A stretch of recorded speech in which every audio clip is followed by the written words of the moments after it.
السلام عليكم، عاملين ايه؟ وحشتوني كتير، يا رب تكونوا بخير. النهارده هنعمل اكله لذيذه جدا وهتعجبكم وهتدعولي. صدور الفراخ بشكل جديد خالص، اول مره هنعملها مع بعض.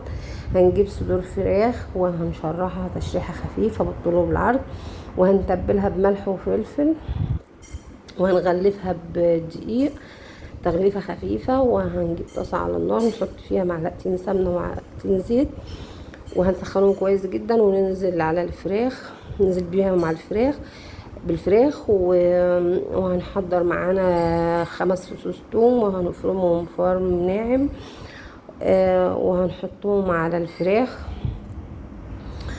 وهنقلب الفراخ باستمرار عشان ما تتحرقش معانا. وهنحضر ليمونه وكامله ومعلقتين كاتشب ومعلقه خل، وهنقلبهم في بعض كويس جدا، وهننزل بيهم على الفراخ. وبعد كده هنجيب معلقتين عسل ابيض، وهننزل بيهم برضو على الفراخ، ونص كوبايه ميه. وكل المكونات دي هنحطها، وبعد كده هنغطيهم، وكل شويه هنبص على الفراخ، كل ما الميه بتاعتها تقل هنزودها تاني. واحنا في انتظار سوى الفراخ هنحضر مع جنبها رز ابيض.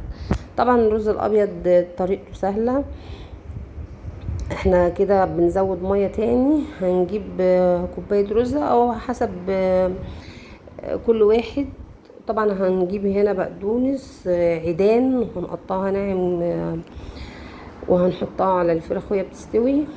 وطبعا حطينا سمنه وزيت في حله على النار، وغسلنا الرز بتاعنا ونزلنا بيه على الزيت والسمنه، وهنقلبه لحد ما يتغلف معانا بالسمنه، وهننزل بالميه السخنه عليه.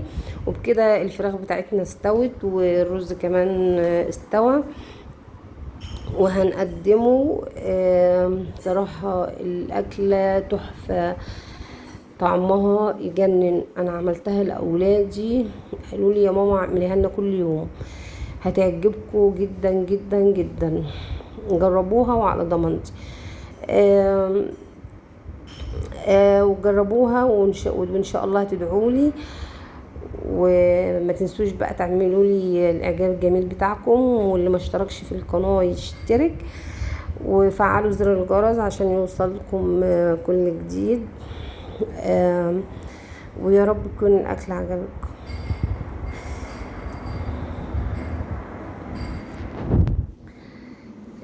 طبعا انا بقالي فتره مش بعمل فيديوهات للظروف خاصه، بس باذن الله هنبقى مع بعض دايما، وهجتهد وهحاول اقدم لكم كل جديد.